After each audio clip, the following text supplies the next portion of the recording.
got it, you got it. You just don't know you got it. You got it all inside of you. It's inside, you got it, you got it.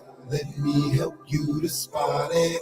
You've got it all inside of you.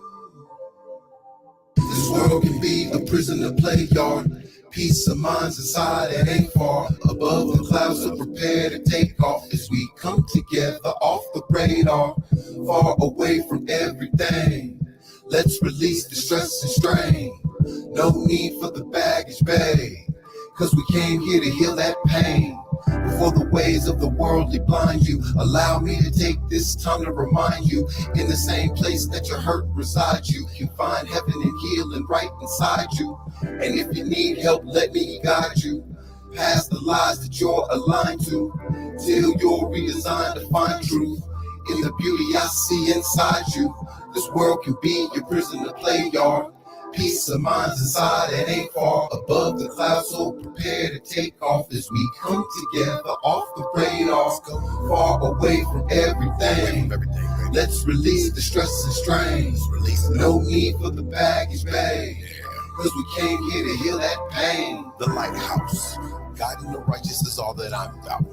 And now I'll be doing it till my light's out and my time's out. I'm only passing on lessons that I received from those steering me in the right route. They always said I was fly, but that I had to believe in my wings and touch the skies. Got the guts to try, possess a lust for life. Required about 5 minutes, guys. Just get by, and now I see you in the distance, amongst the misfits, in the midst of the contribution of all the gifts that God gave you when He made you, along with the stars, moons, the planets, and my sun people rays out there.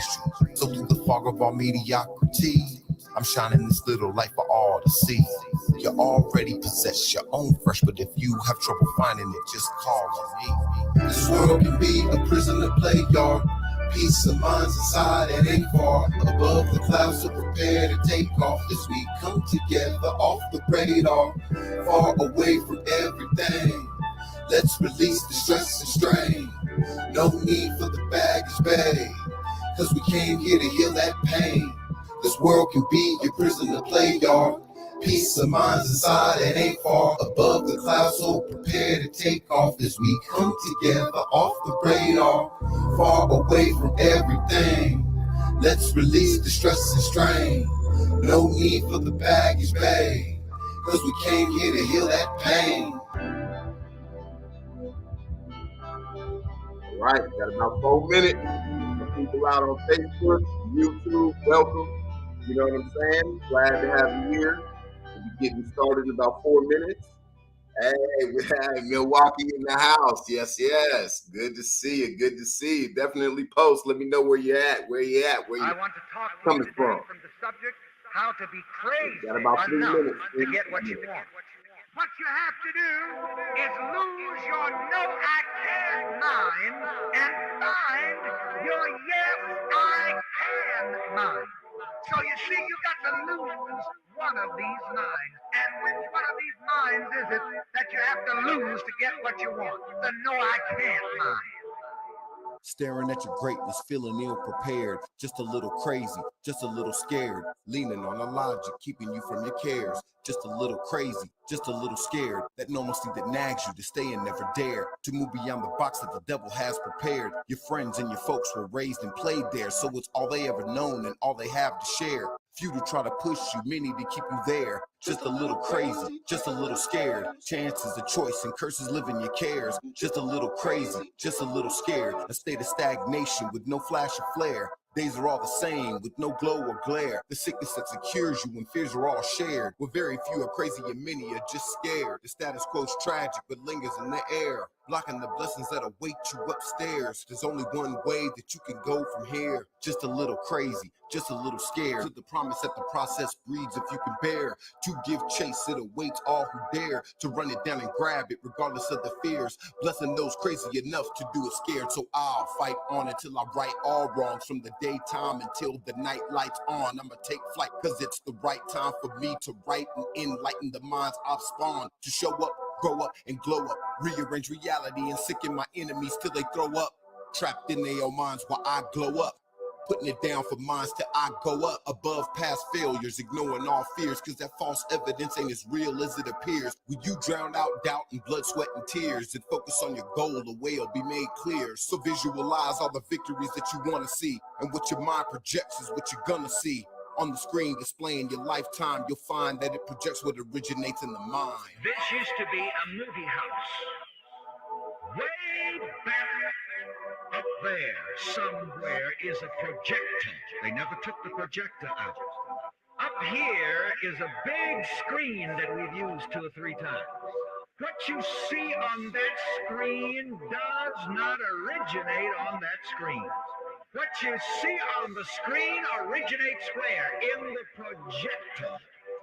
So you see, what you are experiencing on the screen of your life does not originate on the screen. If you don't like what's on the screen, it doesn't do any good to get mad with the screen. See, if you see something on that screen that you don't like, you can go up there with a knife and just cut it to pieces. But what would happen? It would reflect on the back wall. If you want to change what is on the screen of experience, you have to go up to the projector of mind. What I see with my inner eye has power to displace and replace that which is in my outer world. The film in the projector is greater than the image on the screen. If you want to change the image on the screen, you got to go back up to the projector and change the film. What is that? The thought. What you see out there is really controlled by what you're seeing in here.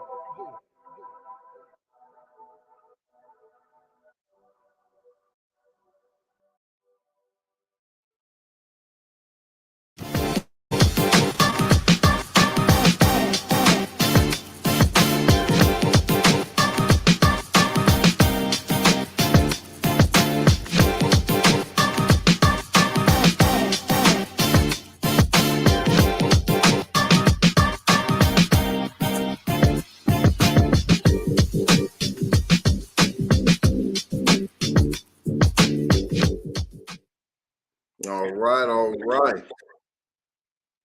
Uh-oh, hold on. Hold on now. Relax. My video's slowing up. All right, welcome, welcome, welcome. Glad to see everybody here. Hope you guys are having a blessed and a fantastic Sunday. Give me one sec here. Let me see. My name is Hanif Satterfield, author of the book Sobriety and Black Confessions of a Retired Alcoholic. I'm 11 years retired from alcoholism with the grace of God. And with the grace of God, I'll be yet retired another day. We do this one day at a time around here. All right. So today, every week, every Sunday, I do this broadcast. Although the book is titled Sobriety and Black, this broadcast is called SOS, which is Sermons on Sobriety, where basically I discuss passages from books, from the Bible, the Quran, holy books, not so holy books, secular books, just wherever I find knowledge and concepts that I feel are applicable to sobriety and self-care. So it isn't just about sobriety, which is a form of self-care, but any form of self-care or any form of self-improvement, anything that, whether you're trying to get over drugs, alcohol, eating, toxic relationships, procrastination, any of those things, the things that I bring forward, the light that I have found and the knowledge that I have found that I wish to share with you guys are things that can apply to all of these endeavors. So whether you're an alcoholic, a drug addict, a gambler, or just a fallible human being, all right, there's something that you can get from these lessons, right? And from these discussions. This isn't stuff that I made up. This is stuff that I find.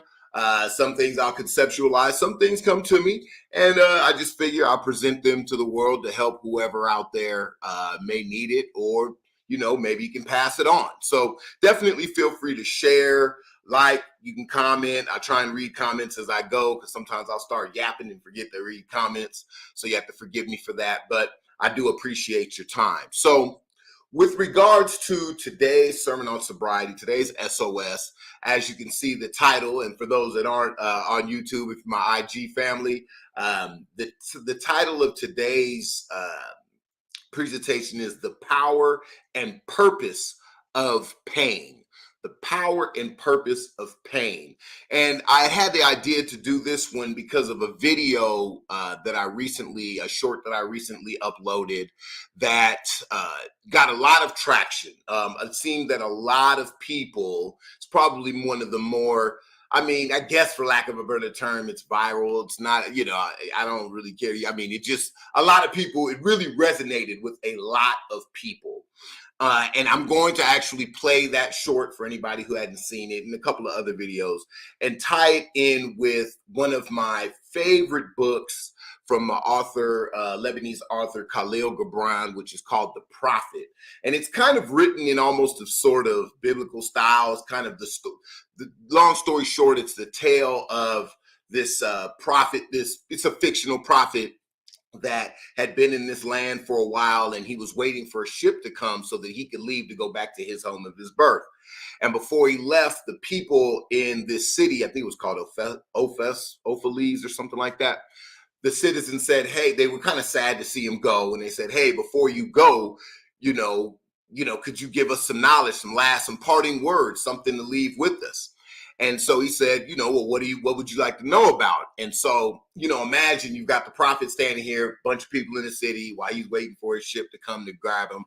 And individuals just start bringing up subjects. So one person, I think the first one is love. He says, tell us something about love. And then Khalil writes a poem speaking through this prophet about love. So each chapter is essentially just about love. There's one about clothes, about money, about giving and taking. And he does one about pain.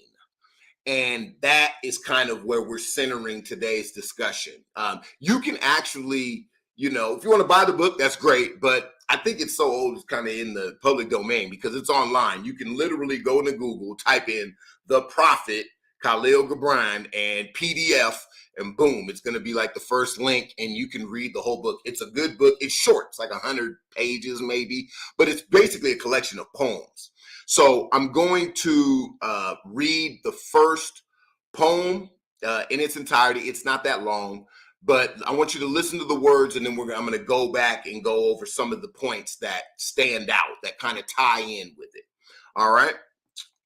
For those that are on YouTube, I'm going to go ahead and share it. And this is, like I said, this is from, I'll share this tab instead. Let's see. Is it sharing? Okay, share. Let's see. Hold on. Give me 1 sec. My picture seems to be cutting up here. Oh, add the stream. There we go. All right. So I'm going to read it. So you don't have to necessarily be able to read it. You'll be able to hear me read it.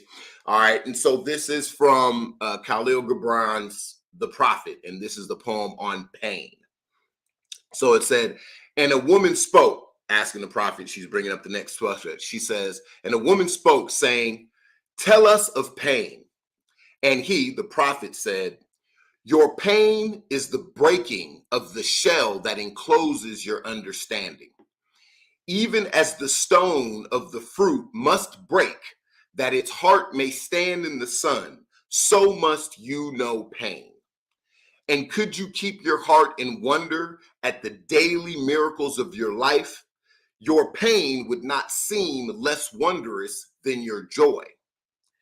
And you would accept the seasons of your heart, even as you have always accepted the seasons that pass over your fields.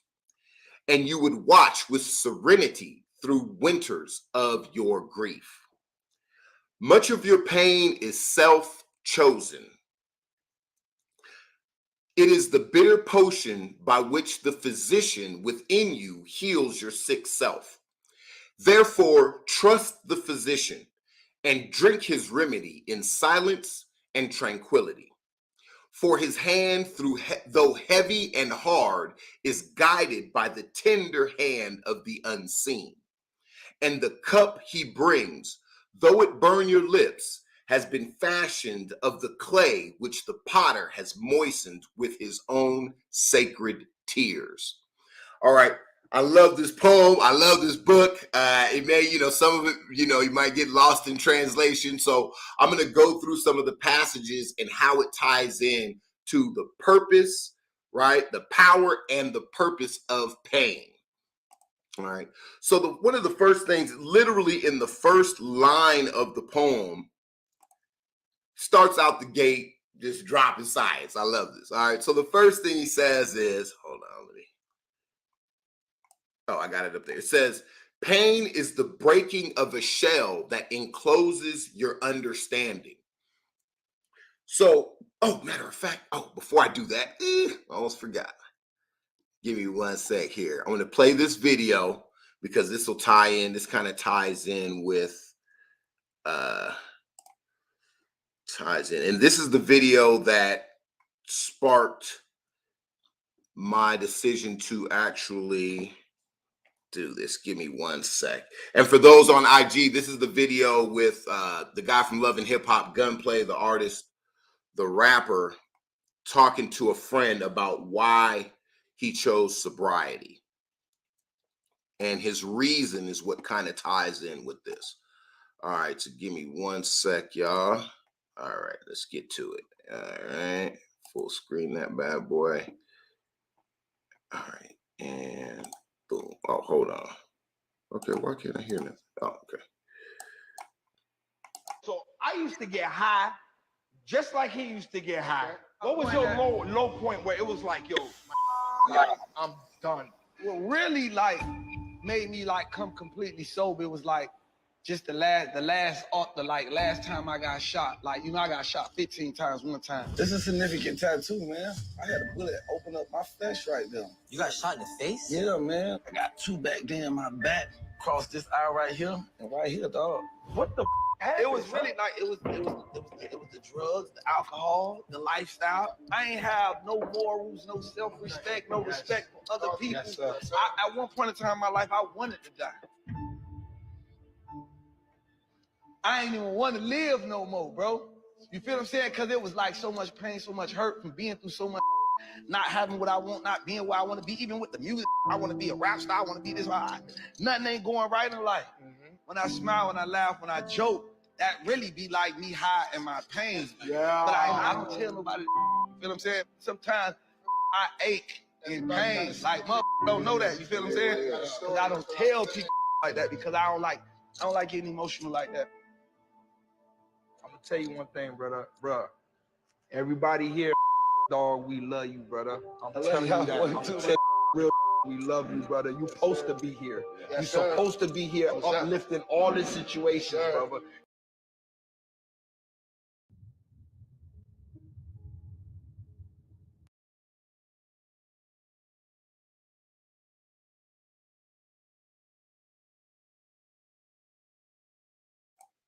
All right, getting this technology thing straight.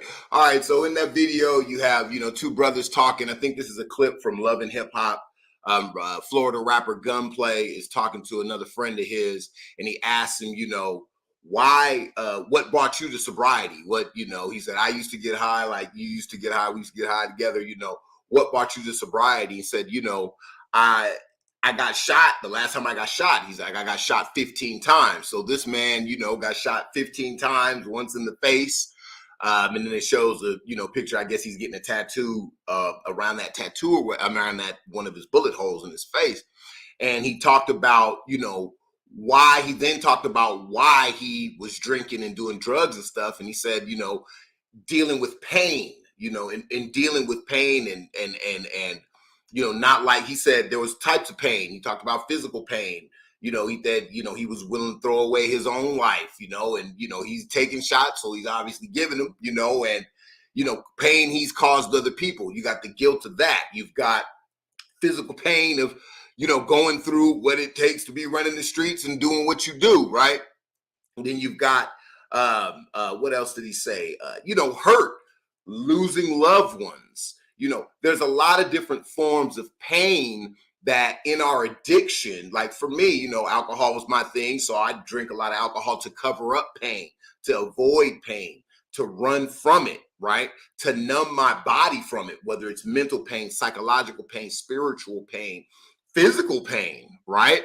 So, and he was talking about it was so great that he started drinking alcohol. But then as a result of drinking alcohol, doing the drugs, there's pain that comes from that, right? So in our addiction, we go to our addiction in order to escape it, but through that addiction, we find more pain, right? It's kind of like what that, I say the principle of compound interest, because what does alcohol do and drugs do? A lot of times, most of the time, your addiction doesn't get rid of the pain, it just postpones it. And then it amplifies it, right? Because anything you put off grows, right? You put off pain, it grows, whether it's a painful conversation, whether it's dealing with a pain that you got to go to the doctor to see, but maybe you're too proud or too scared to go to the doctor to find out what's going on, right? Whether it's the pain, a mental pain of some form of trauma in your life that you don't want to go see a therapist to discuss because the pain of just talking about it is too tough. So you drown it in alcohol, or you snort, something, or you smoke something, or you drink, you take on these other dangerous addictions in order to run from that pain. And so when you think about that, the first line, again, I go back to this first line here in Khalil Gibran's The Prophet, and the pain section, where he says, pain is the breaking of a shell that encloses your understanding. Now, when we look at it from from that standpoint, right, we're talking about how pain can be a teacher. It can teach you about your limits. It can teach you about what not to do. So in that pain, right, a lot of times we drink or we take drugs to get away from the pain of having to deal with something negative. Whereas if we go through it, we can break that shell, right, and seek and find understanding. So for me, when I went to therapy, I got to talk about things that were too painful in my past for me to address, that I used to drink away to avoid. Now, it was painful in the beginning, but in doing that, I gained a better understanding about how I was looking at certain things the wrong way. And I was looking at it in a way to where I couldn't find answers. I was avoiding answers to questions that, had I went through the pain of seeking those answers in sobriety and recovery, right, I could have eliminated pain a long time ago. I could have got on with my life a long time ago, right, and not let that pain sit. And so when you think about the pain, the breaking of the shells, there's pain of the body, there's pain of loss, right, that we encounter, and we come back, we amplify when we put addiction on top of it, right? Whether it's, you get in a fight, and next thing you know, you're like, man, let me get a drink, man. God, I got whooped, right? Or, oh, I lost a friend. When I lost my mother, I drank so much I didn't even speak at her funeral, right?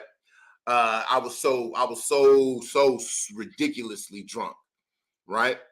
Pain of the spirit, whether it's guilt over some pain you might have caused other people. That's why within 12 steps, they talk about, seeking amends, because you also have to think about the pain that you cause others when you're in the throes of addiction, right? And in my throes of my alcoholism, there were things I did that I wasn't proud of, that I've sought amends for.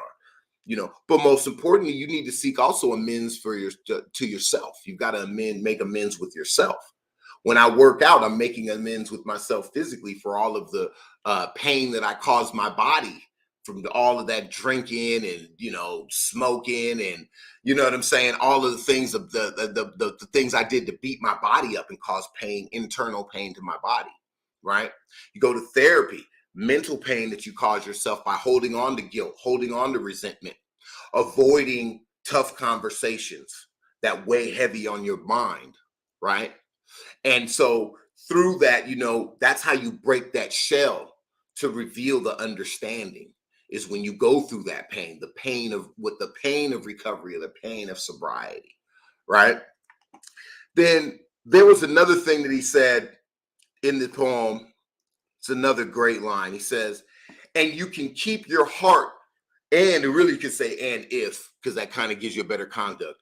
If you can keep in your heart and wonder about the daily miracles in your life, your pain would not seem less wondrous than your joy.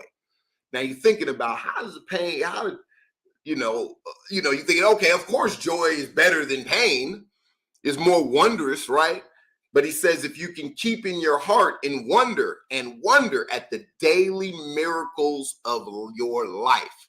I'm about to play this video. This is another video that I saw. It's a short, literally 1 minute video that really encapsulates this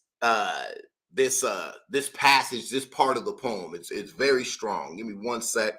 Let me go ahead and throw this bad boy up here. Where are we at? Where's it at? Nope. Give me a sec. All right. Yeah, where's it at? Is this it? Yes. All right. Here we go. Found it. Give me 1 sec here. About to screen share this. Like I said, if you'd like to see what if you're on IG and you want to see what I'm sharing, all you got to do, you can go to the YouTube channel and you can see what I'm sharing for my family on there. All right. Here we go. All right. So check this out. Here we go. Let me ask you this question. Mm-hmm. If I just gave you both $1 million cash, how would you feel? I'll be extremely grateful. Pumped up? Pumped excited? up. Because I know what to do with it. So I will be extremely happy. Would anybody be able to get you in a bad mood for a little while? Absolutely not. Okay. Deanna, would you agree? I would agree 100%. I'll be Okay. walking on cloud 9. Okay, now pay it on cloud 9, right? Yep. Now listen, because this is big. If I had a bomb button, I'd press it. You ready? Yep. Mhm. If I said I'll give you the $1 million, matter of fact, I made it 10 million. Okay. Uh-oh. But you couldn't wake up tomorrow. You're done. Would you take it? Absolutely not. Okay, so what you're both saying is that just waking up tomorrow is worth more than $10 million. That's hell of a perspective. And that, yep, it is. Yeah. It is Well, working. then why ain't you feeling that way every damn time you wake up? Oh, shit. Damn. Wow. I feel great when I wake up. Damn, no, but that's a hell of a perspective. I never looked at it that way. Nobody does, dude. That's why we get up and we're all bummed out. We have a bad day, and this sucks, and that sucks, and the world hates me, and that's not fair. And I can't lose weight because of this reason, and I can't get in shape, and I can't make money, and blah, blah, blah, blah, blah, blah. Guys, we woke up. It's going to be a good day. The question is how good is it going to get? Right. And if it doesn't get as good as we want, guess what? Hopefully we wake up the next day. And oh my God, I get another one. Holy moly, I get to try some more. It's going to happen this day. And eventually, man, one will, when you have that attitude, when you have that attitude of gratitude and you're willing to put in the work and you continuously get this new information so you can continually evolve in your beliefs. Eventually, man, you're walking around like a magnet. Absolutely. For freaking deals, opportunities. People freaking love you. The next thing you know, you're like, man, how come I ain't been doing this the whole time? Well, because you didn't know. If you knew better, you'd do.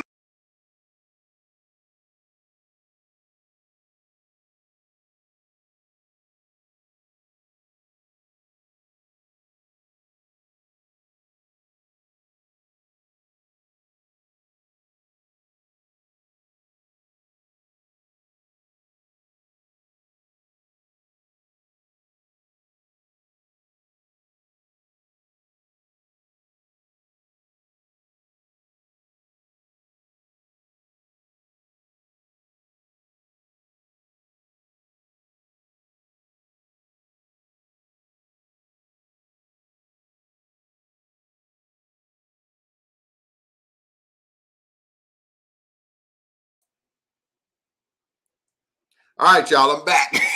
Sorry about that. That's the first time I booted myself out of the studio. So anyway, just to recap, the guy asked his two guests, he says, if I gave you $1 million, how would you feel about that? He said, oh, we'd feel fantastic. Would you know what to do with it? Yeah, I do this and, it'd be great. He said, okay, now let me give you the second part. He said, imagine if I gave you $1 million, no, $10 million, but you didn't get to wake up the next day, tomorrow. Would you take it? He said, hell no, I wouldn't take it. And what he basically saying is, so what you're saying then is, even though you can get that $10 million, your life, being able to wake up tomorrow is more valuable than $10 million. They said, yeah, they affirmed, yeah. And he said, well, if that's the case, how come we're not acting like it? And when you look at this line here at the bottom, right? Hold on. Okay. Gosh, give me a sec, y'all. Okay. At the bottom of the screen there from the prophet, when he talks about pain, he says, and if you could keep with your heart and wonder all the daily miracles of your life, if you can remember the miracle of life itself that you get every day, that you wouldn't trade for the $10 million, right? Your pain would not seem less wondrous than your joy. And that's something that when you think about your sobriety and why you're looking at your sobriety, why you're looking at recovery, why you want to stop drinking, stop smoking, stop doing drugs, right? Because waking up the next day is valuable to you. And when you learn to have gratitude and appreciate that, the pain that you're dealing with, it's nothing. You get another day, right? It's just as, the pain and the joy is all one and the same when you have your life and you prioritize and you have gratitude about that. See, when you're drinking, when you're in addiction, it's easy to forget that. You're actually risking it every time you drink, every time you take drugs, right? I tell people, I don't care if you're somebody that drinks once a year. You're the greatest moderator of drinking on earth. Every time you drink, you're taking a gamble, period. You go to the club every week and you have one drink, hey, that's all it takes, right? It's all it takes. You could lose your life that night. You could get a DUI that one night. And you can say, well, I'm not an alcoholic. It doesn't matter. You blew on the one night you decided to drink and got drunk and decided to drive. Boom. Now you're pain. Now you have compounded that pain, right? And so appreciate, that's the next thing. It's thinking about the daily miracles of life. And that's what the prophet was telling the people there. The daily miracle of just waking up. That is a miracle, because think about what you don't realize. Imagine if you could physically see on a screen the number of people that died when you woke up this morning. Like you woke up and you turn on the screen and it says, this person, you just see him, boom, boom, boom, boom, boom, boom. I'm curious to know, man, I should look it up. How many people die on an average day? If anybody can find that out, just Google it and put it in the comments, and I'll read the comment. I'll actually post it. Somebody can Google it real quick. I guess I could. But think about how many people die on the average day, and the fact that you woke up, whether it's, and remember, this is natural causes, unnatural causes, and the fact that you woke up, if you really look to appreciate that and understand that what sobriety does is it adds value to that. Like he said, when you look at that, you're more optimistic about your day. And the question then becomes, how good is your day going to get? Because it's already good because you woke up, right? And you're fighting to live a content life. And I always work to say the word content. You want to see, it's not about happiness. Happiness is good. But what you're looking for is contentment. So the question is, what is the difference between happiness and contentment? Okay, this is the difference. Put this up here. Happiness is the experience of frequent positive thoughts, right? Such as joy, interest, or pride. Contentment is a longer lasting but deeper feeling of satisfaction and gratitude. Happiness, one thing about the difference between happiness and contentment. Happiness is temporary, just like pain, just like sadness. It comes and it goes. It's a cloud in the sky, okay? Contentment is a state of being. It's enduring, because think about it this way. You're happy, you're walking around happy, and then your foot gets chopped off. Now you're sad, you're going crazy, you're hurt, you're in pain, right? At some point, you'll heal and you won't feel the pain in your foot. It may be gone, but that pain will leave, right? Contentment is when you still have problems just like everybody else. But imagine if every problem you had, you knew you could handle. Every single problem. That's a content person. They may not necessarily be happy, but if you wake up going, for instance, oh, I know when I go to work, this one person's going to be all of my business trying to ask me a million questions.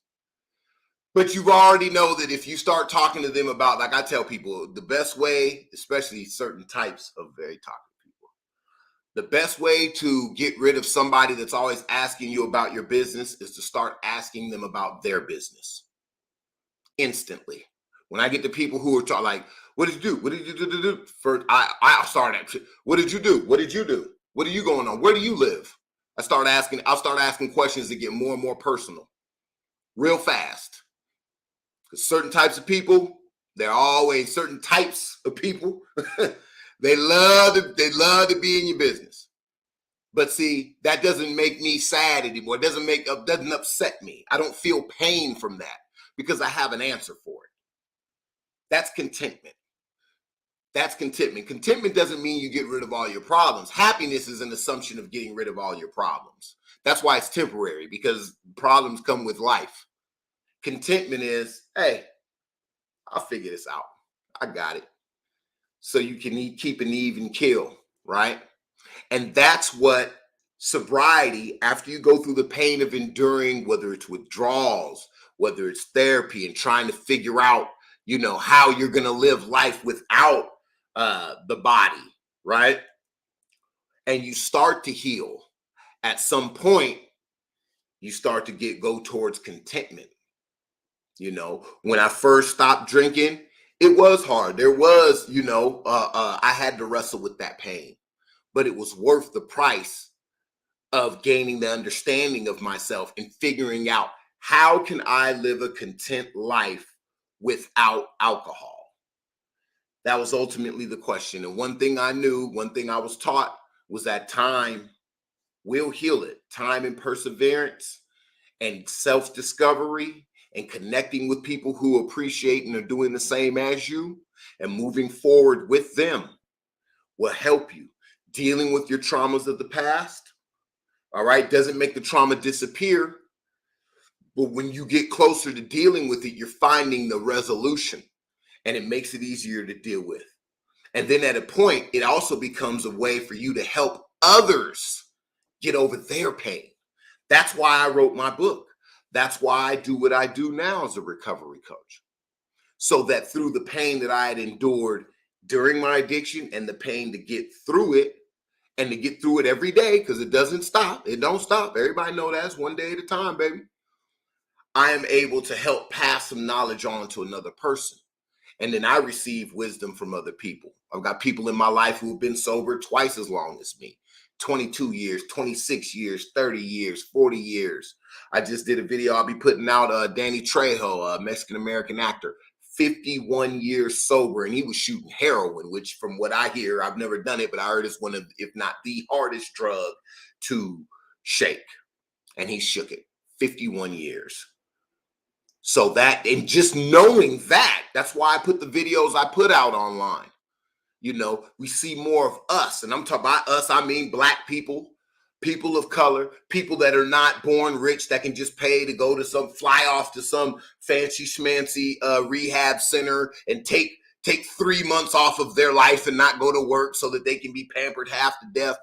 I shouldn't even say it that way. If you got it like that, fantastic. But for the rest that don't, we've got to deal through the pain of still enduring life. Or as it says in 2 Timothy 2, enduring hardness as a good soldier, right? But when we do that, we get stronger.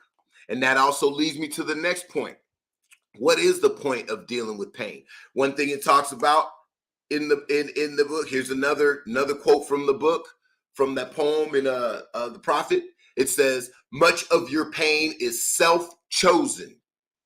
It is the bitter potion by which the physician within you heals your sick self. Your sober choice, it's like eating vegetables, right? It may not taste good in the beginning, but it's good for you. And I like how when I first read the first line, much of your pain is self-chosen. Now that's a double entendre in things, right? The pain of you deal with when you drink. Hey, you decided to drink and drive. You get that DUI, that was your choice. Remember, like one man said, even God doesn't get in the way of free will. That's what makes life interesting. That's one thing. God's like, hey man, look, I could just program you. Yeah, I have it. Ding, you do everything perfect, make every right decision. But what makes the world interesting is he goes, hey, he winds us up like little wind-up toys, sets us down, and then we start running.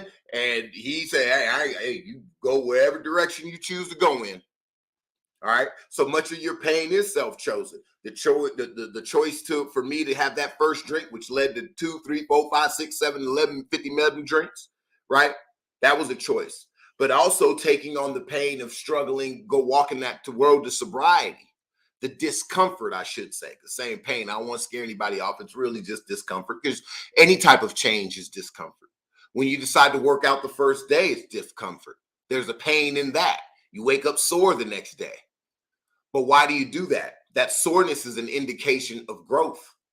Unless you just up there with bad form, then you just screwing your body up. But, when you put that stress on you, there's a pain in working out, right? There's the pain of studying for a test and not being able to go have fun, focusing your brain on something that may not give you all the dopamine that you want, but you're doing it so that you can get that degree, or studying to get that certification. Whether it's, you're stepping up in a trade and you're going from being a shade tree mechanic out of your garage to being a GM certified mechanic. You got to study to get those certifications, right? So that you can feed your family better meals than top ramen and rice, right? But you do that and you go through that pain, you endure that hardness so that you can elevate your life and the lives of those around you, starting with yourself and then expanding that effect. Your effect size gets bigger to expand to other people, right? So what are some of the choices that deal when it says much of your pain is self-chosen? Well, you're choosing to learn from your pain. That's what sobriety is about. Learning from the pain of the past, learning from the pain that you ran from in addiction, sitting down and analyzing that. I told you, anything you analyze shrinks. When you run from it, it gets bigger and bigger and bigger. The dog, if a dog's barking at you and running, the more you're running, the bigger that dog seems to you. Your fear gets escalated, right? But if you stop running and you face it, it shrinks. So when you start analyzing your pain, analyzing the past, when we looked at that video with Gunplay and his partner who got shot 15 times, they're taking the time and it was a beautiful clip and I think it resonated with a lot of people, because these aren't two guys that, these are people who, they're from the streets, right? They're not, bankers. They're not people. They're our cousins. They're our uncles. They're our friends. They're our buddies. They're, rap stars are people who had a lot of things, but they also have come from real circumstances and they resonate with us. And these are brothers who, especially in the rap world, put up that impenetrable persona. I do the slide. Don't nobody slide on me. I hand out the pain. Don't nobody bring nothing to me. I'm big. I'm bad. I got all the money, everything, I control everything in my reach. And they had this vulnerable moment where these brothers is getting honest with one another. That brother said, man, I was masking pain. And that's why I put that video up. And if you look at other videos, I did one I found with an interview with Lil Durk, when he was talking about why he doesn't drink lean, and he was talking about the losses he was taking.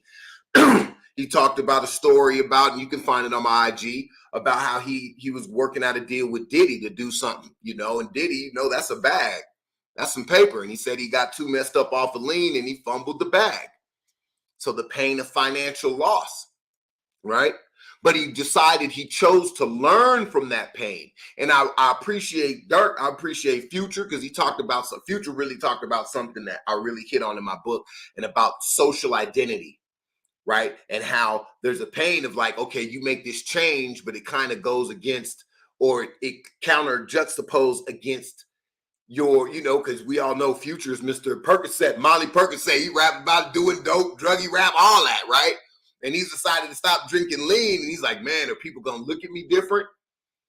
I went through that same thing. Now, I ain't rich as I ain't no Future, but even in my life, I was known as a drinker. I was the guy that could show up with the bottles. You understand what I'm saying? And then to change that identity, there is some pain that you go through in trying to deal with that, And this brother's talking about getting shot and realizing, like, man, I do value my life. At one point, he didn't. And drinking and involving yourself in drugs, that doesn't help you feel better about your life. Because when you come down, you start to feel, that pain that you've got to really go through. So you choosing to learn from that pain through enduring it and analyzing it is something that's very powerful. That's where that pain becomes of value. That's the power and the purpose of pain, right? You attribute purpose to it, learning from it, finding strength in it by facing it, right? Instead of avoiding it in addiction is another purpose, right? Is that there's strength that can be found in it. Why do you go through pain? Why do you have muscle? When you go to work out, well, because the purpose, you're breaking down muscle. You're trying to break it out of the shell, like you talked about at the beginning of this, out of the shell into your form of understanding. You want to understand yourself as a fitter person.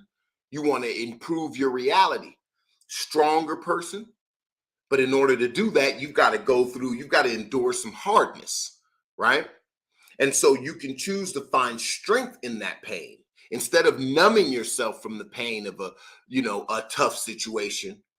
You can say, okay, let me figure out how to endure it so I can find strength in it. And then it makes it easy to deal with. And like I told you, the difference between happiness and contentment, which should be your goal, is yes, you'll have problems, but a content person is somebody who has problems they know they can solve. So it's nothing to them. It's nothing to them. It's like a speed bump in the road. It's not a mountain.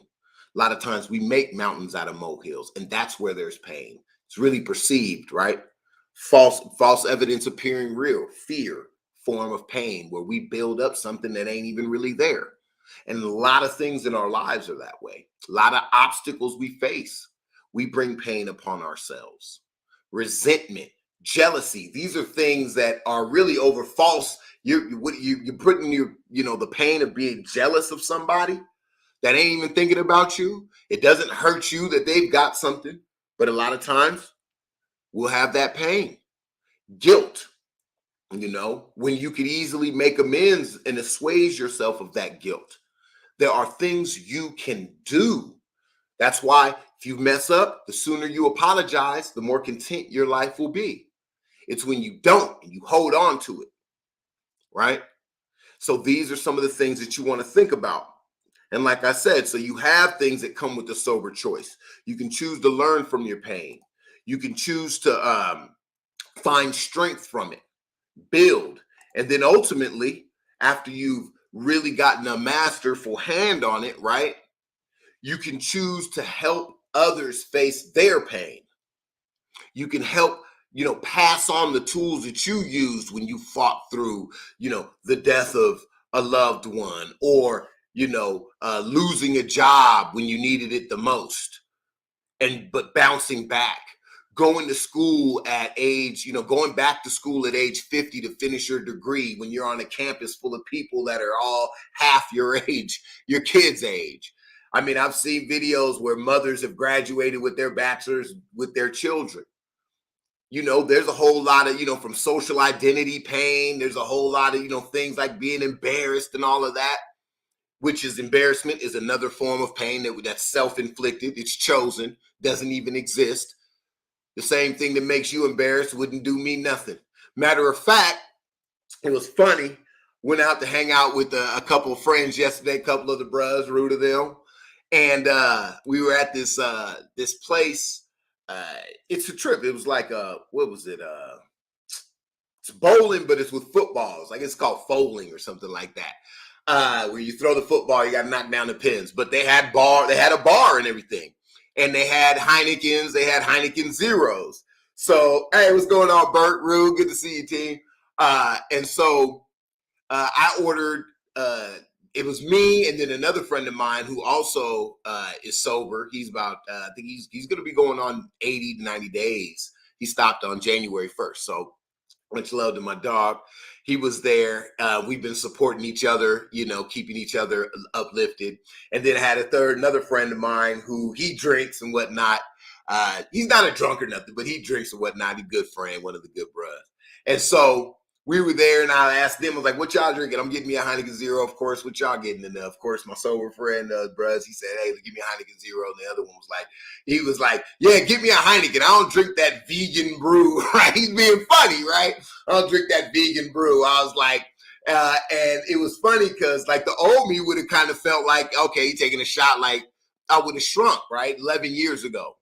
Now I'm like, hey, well, look, me and my disciplined brothers, the brothers that got disciplined, we gonna take a Heineken Zero, and he needs a little baby bottle. You go ahead and get him a regular one. Get him with that stuff. He needs some of that stuff in there. But for me and my brother here, who we got the discipline, the ones that's holding the discipline, the ones that'll be driving at the end of the night, the big dogs. We'll take those zeros. That's how I approach it. Because I look at my sobriety, the pain I went through, hey, it's just like this here. Anybody who's the brothers know what it is, right? You have to go through certain pain, right? And that's, whether it's late nights, papers, you know what I'm saying? All kinds of different types of pain in order to get there. Discomfort, I should say. But when you get it, you're proud. You're proud when you finish because you were able to endure that, right? And so you wear it as a source of pride. The old me would have been like, yeah, man, Heineken Zero. Okay, well, here's your brew, dog. Nah, I'm like, shoot, I'm proud of the fact that I don't need it. I'm proud of the fact that I spend less money when I go out because I ain't drinking that bullshit. You understand what I'm saying? I'm proud of that. I'm proud of the fact that I'm clear-minded at the end of the night. I'm proud of the fact that, hey, 9 times out of 10, I'm the most needed person in the room by the end of the night. Hey, man, can you drive me home here? I got kids falling over themselves like children. And I still have my manly frame because I ain't chopped it down with that drink. You understand what I'm saying? Or that dope. So these are the things you want to think about. And this is what the prophet in the book, Khalil Gibran's book, The Prophet. Matter of fact, I'll type the title here. Hold on, typing the title. So if you want to look at it, and like I said, you don't even got to pay for it now. It's you can just type in The Prophet Khalil, and it's spelled Khalil, last name Gibran. Okay, and you can type The Prophet Khalil Gibran PDF. Boom, it's gonna pop up. Download it, read it. It's a lot of good. I'll probably do a few more SOSs on other passages because I was actually going to do one on good and evil, which is a good one too. But ultimately, that's what the prophet was leaving with them. He left them some real, in the story, this prophet left the people some very, strong messages on how to look at pain, talking about how you can learn from it, talking about how you can build from it, talking about how, a lot of it is self-chosen. The pain, the bad pain that we take on that compounds and brings in more pain into our lives. And then the pain that we take on in recovery when we're in self-improvement, right?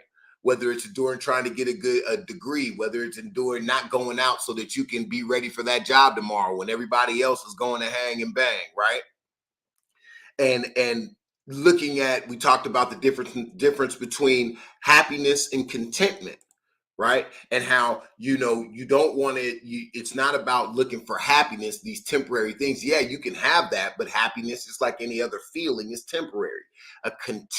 Being content with your life is where what you would really say the true happiness is at. It's in knowing and being confident that you can endure other things because you've endured the things of the past. And so life doesn't seem so bad when you wake up, right? For me, with every day of sobriety, I get stronger. I'm more confident about how I can deal with other things in my life because I said, well, shoot, I can handle this. I can handle anything. I felt like that when I crossed. Gee, good Lord. I was like, oh, yeah, there's not too much else, anything that can be thrown at me. Not that I'm tempting God to throw it my way, but, been through a lot, or just like anybody who's been in the military, going through boot camp, right? Any Navy SEAL. You don't meet too many Navy SEALs that ain't got confidence. You don't meet too many Navy SEALs that running around worried about life, or so, it builds you up. Just like what does that saying say? Pain is weakness leaving the body. That's literally what it's about. So when you come into recovery, yeah, there's a little discomfort, but that's because you're working the weakness out of your body. And that's ultimately what the prophet was talking about in Khalil Gibran's book. So that's what I wanted to leave you guys with. I hope that you got a little something out of that. All right.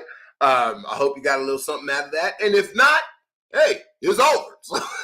So remember, just the choice. You can go through the pain of addiction, or you can start going through the pain of sobriety. But just know only one of those leads to contentment, leads to an increased experiences of happiness, right? So I hope you guys have a great day. If you'd like to purchase my book, Sobriety in Black, you can do so by going on Amazon. You can type in Sobriety in Black, or you can go to sobrietyinblack.com, get the link there. If you're on IG, the link's in the bio. You click that and you can find the link to the book. The book is part memoir, part manual. So the first half of the book is a memoir of my experiences and the pain that I went through from my first drink up until my last, right? I had my fair share of experiences. So the first half of the book, I talk about that. And then in the second half of the book, which is only 200 pages, not a big type, not a very dense book. But the second half is a manual. It was my road to recovery. So I just conceptualized my process, right? And that process, it's a 5-stage process, right? And that's where the word black comes from. Begin, learn, act, connect, keep going. BLACK. That's sobriety in black. And yeah, I'm a black person, so it ties into that too, of course. But that's basically it. I hope you guys have a great day. Hope you got something out of this. Please feel free to comment. If you're on YouTube, please hit me with the like. I'm trying to work on, me. I do these really just to get them out, but I would like to increase my effect size, and in order to do that, I've got to reach more people. So anything you guys can do to help me in that endeavor, subscribe, comment, hit that thumbs up. Hey, greatly appreciate it. Let some people know that I'm here. Send out some of the videos, share them, and I will be here next week, next Sunday, with another SOS. I'll probably be starting to try to work in another broadcast sometime during the week. I just got to look at my work schedule. But once I do, I'll be hitting you guys up there. So make sure you hit the notification bell and all that so that you'll be up on everything. And follow me everywhere. Sobriety in Black, TikTok, IG, Facebook, YouTube. It's all Sobriety in Black. That's all me. Hell, if you go to Google and you type in Black Sobriety, I'm the first one popping up. So looks like the word's getting out. So I'm very pumped about that. Also, thank you to all those people that have left reviews on Amazon and about the book, because that helps as well. This book is very unique in that I talk about sobriety from the Black perspective, but then I'm also, have my new concepts with regards to how to, and this is from a Black male's perspective, on how to start that road to recovery. All right. And so hopefully it'll do you guys some good. Many people have purchased too. And even if you don't drink or you're not an addict, you will enjoy the book. You'll enjoy the stories. And I guarantee you somebody in your family, that second half of the book, they could really benefit from it. So it's only $15 on Amazon. And if I see you in the street and you got it, I ain't got no problem autographing it. You know what I'm saying? I give you my little giant cock for what it's worth. You understand what I'm saying? So you guys have a great day. All right. I love y'all. I appreciate you guys sliding with me. Let me see your content. Oh, I appreciate that. Appreciate that good stuff. Yep, self-inflicted pain. You got to watch out for that, man. But you guys have a great day. Enjoy the rest of your Sunday before the work week, all right? And until next week, peace.